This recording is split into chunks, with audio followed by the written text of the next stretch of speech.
आज की जो ये प्रेस वार्ता है, ये मुझे लगता है कि पिछले कई सालों में एक बहुत अहम प्रेस वार्ता है। ये मसला एक बहुत ही संगीन और बहुत ही गंभीर मसला है, जिसमें पूरे देश की व्यवस्था कैसे चल रही है।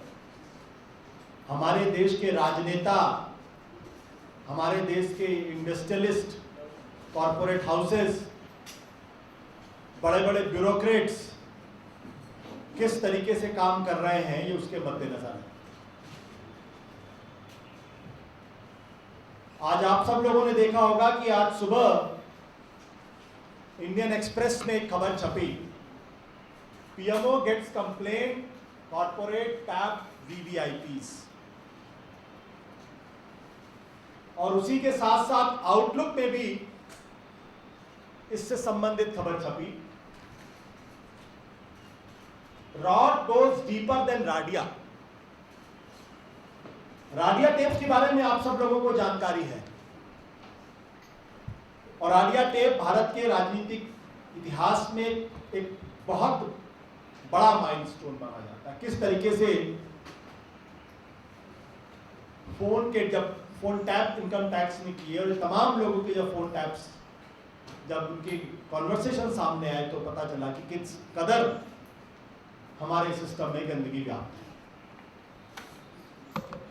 यह मामला आउटलुक लिखता है कि यह राडिया से भी ज्यादा बड़ा मामला, राडिया टेप से भी ज्यादा बड़ा।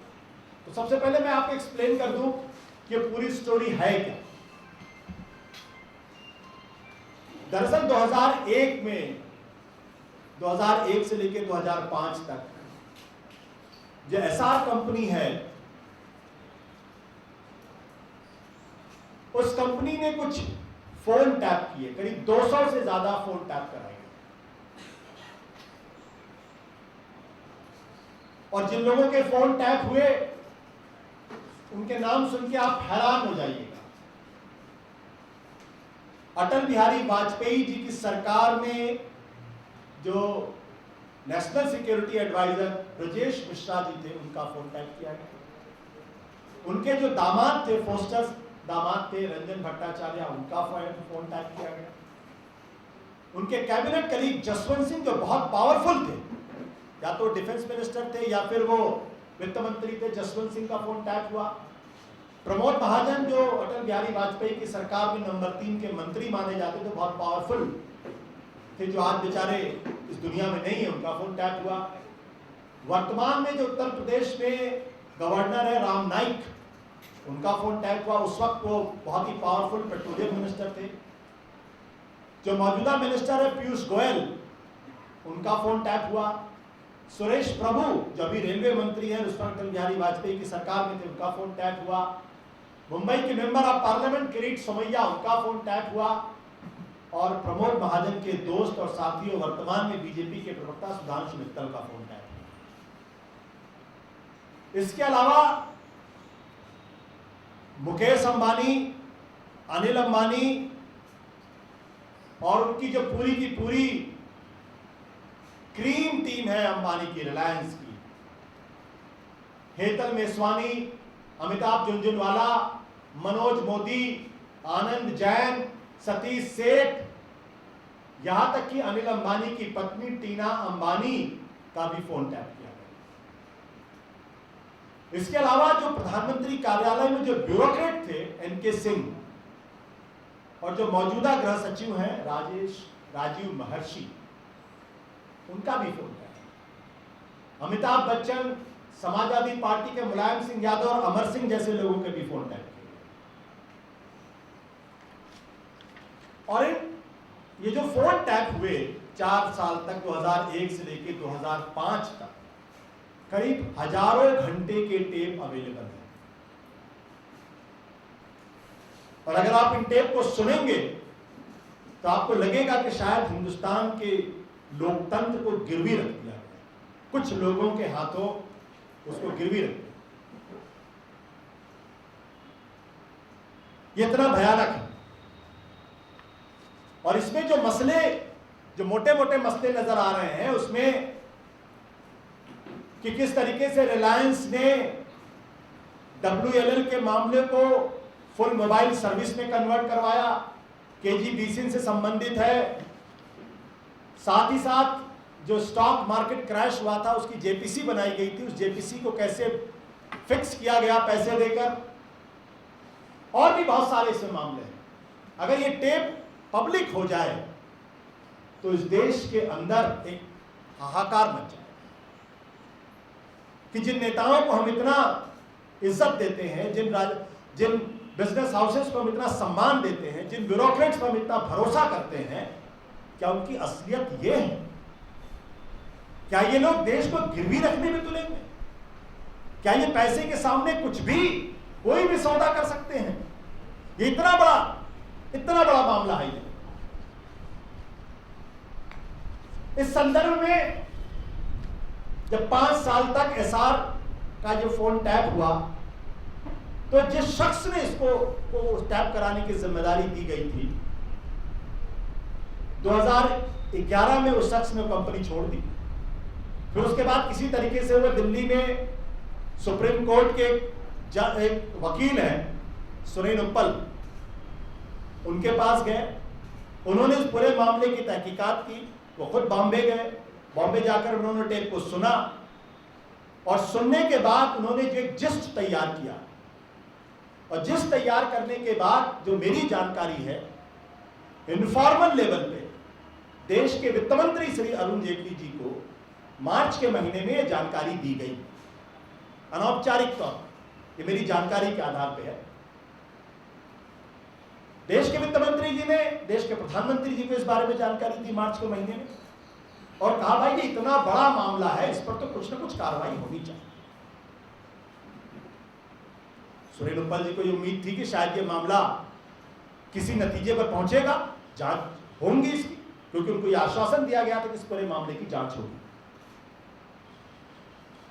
जब इस पूरे मामले में कोई जांच नहीं हुई तो उन्होंने ये एक मोटा पखन्ना बनाया जिसमें सारी जानकारी उन्होंने दी, सारी जानकारी इकट्ठा की। आप देखिए कौन कौन से नंबर है, किन किन लोग हैं, ये सारी जानकारी इसमें दी गई।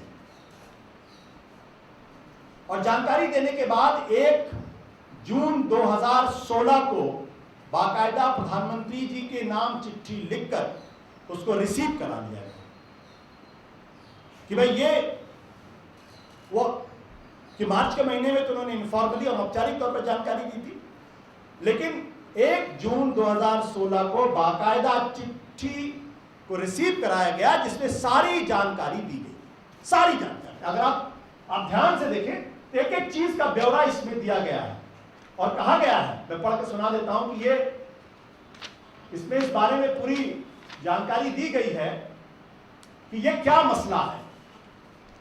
और इस चिट्ठी में प्रधानमंत्री जी को बताया गया थ्रू दिस कंप्लेन, उन्होंने लिखा, I would like to mention that these conversation are of the highest concern to our national sovereignty, safety and security and threatens the very foundation and principles of governance, rule of law and administration of justice.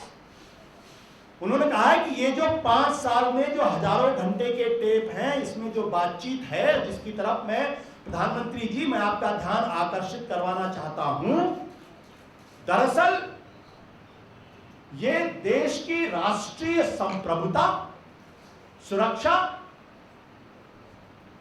और जो हमारी सरकार की जो बुनियादी उसूल है, जो बुनियाद है, रूल ऑफ लॉ है, गवर्नेंस है और जो न्याय तंत्र है, इसको खतरा पहुंचाता है। ये जो बातचीत है उसको खतरा है। मैं फिर पढ़ देता हूं कि कितना बड़ा मामला है। I would like to mention that these conversations are of the highest concern to our national sovereignty, safety and security and threatens the very foundation and principles of governance, rule of law and administration of justice. फिर आगे लिखते हैं उसी में, ये मैं आपको दिखा रहा हूं, देख लीजिए, लाल रंग से मैंने उसको निशान लगाया है।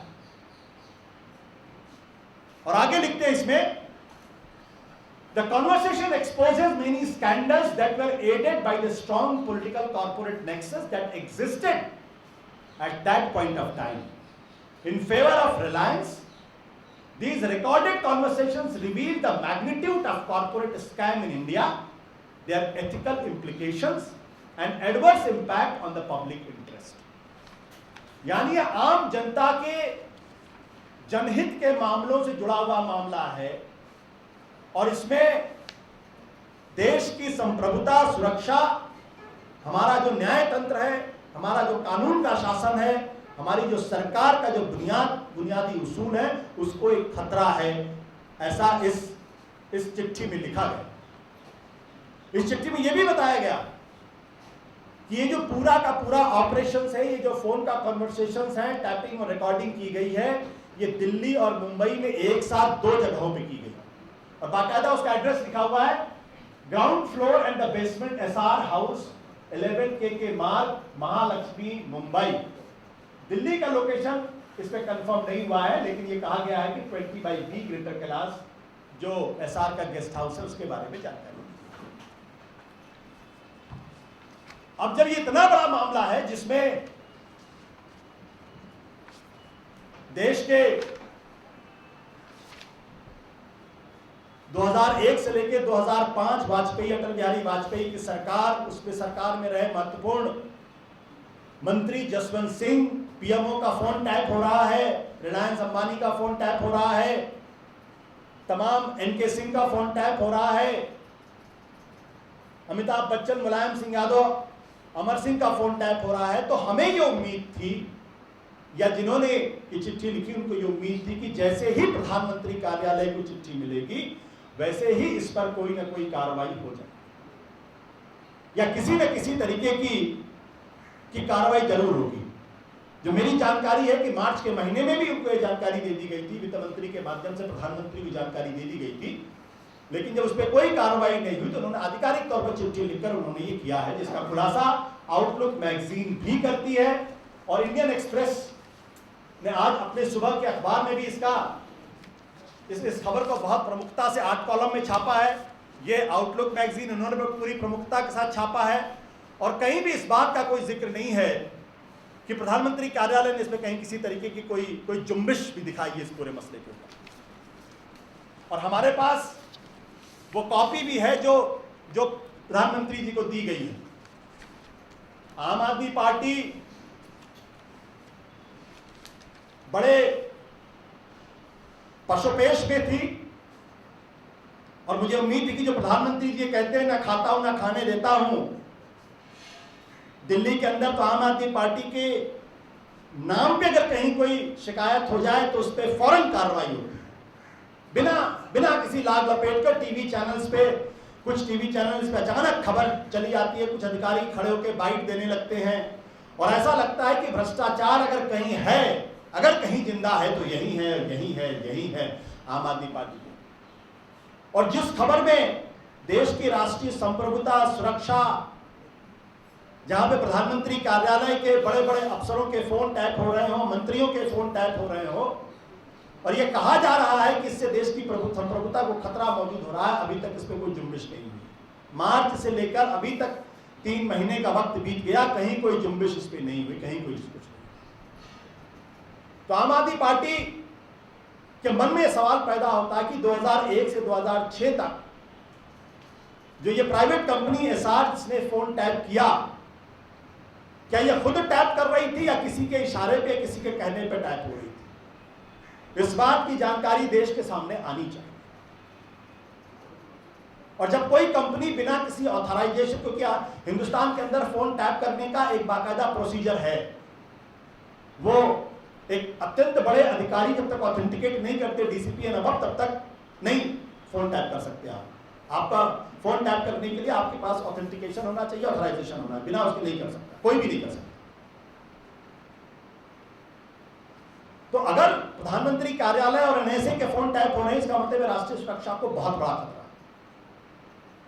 और अगर मुकेश अंबानी जैसे व्यवसायी और उनके जिस तरीके के कॉन्वर्सेशन, उससे ये भी लगता है कि पूरे सिस्टम को किस तरीके से मैनिपुलेट किया गया और किस तरीके से बहुत बड़े स्तर का भ्रष्टाचार इसमें हुआ। मैं अभी भी मानता हूं कि प्रधानमंत्री जी इस पर कुछ ना कुछ कार्रवाई करेंगे। मैं अभी भी हतोत्साहित नहीं हूं, हालांकि मन में जरूर ये कहीं ना कहीं कोने में है कि कार्रवाई तो इस पर कुछ नहीं होने वाली, लेकिन फिर भी मैं आप लोगों के माध्यम से प्रधानमंत्री जी से मैं 3 बातें कहना चाहता हूं। पहली बात तो यह है